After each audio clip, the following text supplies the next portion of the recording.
Saludos, nosotros somos el grupo E y está formado por Luis Enrique, Michael Reyes, Roselena Bruno Rosario, Dahuelque Adame Sánchez, Álvaro Zavala y su servidor, Job Emmanuel Nervilis Martínez. Y le estaré hablando del hedonismo, cinismo y nihilismo. Primero tenemos el hedonismo. El hedonismo es una actitud filosófica que tiene como fin principal el placer. Esta actitud se suele trasladar a determinadas costumbres y ciertas formas de comportamiento. Por ejemplo, visitar los lugares bellos, frecuentar gente agradable y buscar el placer del cuerpo. La filosofía hedonista. El hedonismo como escuela filosófica tiene su origen en la antigüedad griega. Como tal, fue desarrollada por dos grandes grupos que son los cirenaicos y los epicúreos. Escuela cirenaica. Esta escuela, fundada por Aristipo de Cirene, mantuvo por su posición escéptica frente al conocimiento una predilección por lo sensitivo. Entre las sensaciones seguras y ciertas, los cirenaicos encontraron el placer que consistió en una forma de placer sensorial, individual, inmediata y sensible. Escuela epicúrea. Esta escuela, iniciada por Epicuro de Samos, postuló que la felicidad consiste en vivir en un estado de placer. Para los epicúreos, el placer no era una sensación inmediata y pasajera, sino un estado de sensación estable. Como tal, ningún placer podía ser bueno o malo en sí, sino que lo equivocado podía estar en el medio empleado para buscarlo. Ejemplos de hedonismo. Leer un libro por placer y no con un objetivo didáctico.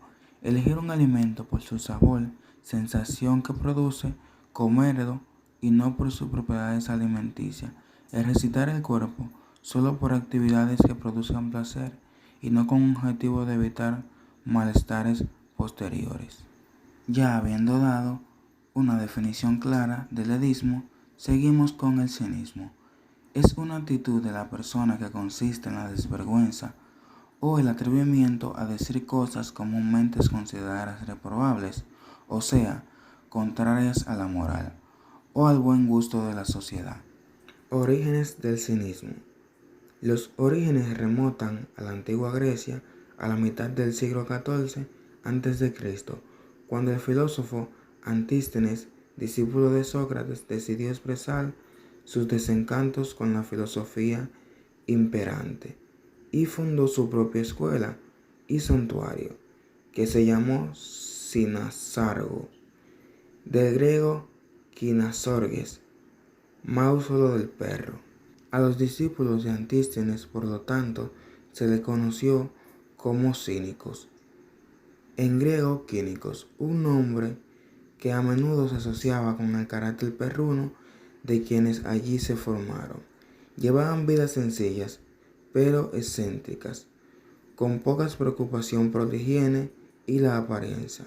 Los cínicos rechazaban los lujos y los excesos, pues consideraban que el ser humano ya llevaba a sí mismo lo necesario para ser feliz. La sociedad se empeñaba más bien en quitárselo. Por eso, cuando estaban en la sociedad, practicaban la anaideia, es decir, la burla, la provocación y la vergüenza, como una forma de recordar a la gente el engaño en que vivía. Ejemplos de cinismo. Un político llega al poder luego de que su partido cometiera fraude en las elecciones. Todo el mundo lo sabe y lo reclama, pero él se hace del poder de todos modos y en su primer discurso público da las gracias a la voluntad popular que me encargó este poder y afirma que la democracia es una institución clave de nuestro modo de vida. Otro ejemplo puede ser: un hombre descubre que su mujer le es infiel y la confronta. Ella al principio lo niega, pero al verse contra la pared, le responde que el matrimonio no tiene por qué ser monógamo y que la fidelidad es un valor sobreestimado. Bueno, Ya habiendo dado una definición clara del edismo y del cinismo y dar sus ejemplos, pasamos con el nihilismo. El término nihilismo del latín nihil, nada, aparece asociado a alguien que no cree en nada, al pesimista que piensa que la vida carece de sentido y muestra un resentimiento y odio hacia ella. Desde el plano filosófico, el nihilismo se asocia al pensamiento de Nietzsche, para quien la cultura occidental, al llegar a su propia ruina, o sea, a su decadencia total, se queda vacía, agotada de los valores ficticios representados en la metafísica, el cristianismo y la vieja moral. ¿Cuáles son su origen y su principal exponente? Ya San Agustín de Hipona denominó nihilista a los no creyentes, y el crítico romántico Nadejín definió en 1829 a los nihilistas como aquellos que nada saben ni de nada entienden. Pero parece ser que quien difundió el término nihilismo, además de Nietzsche, fue Turgenev.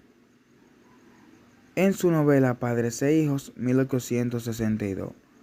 Con dicho término, el autor se refiere a la actitud ante la vida de uno de los protagonistas de la novela. Su nombre era Vasaro, un joven rebelde con una actitud escéptica y absolutamente desencantado de las ideas tradicionales.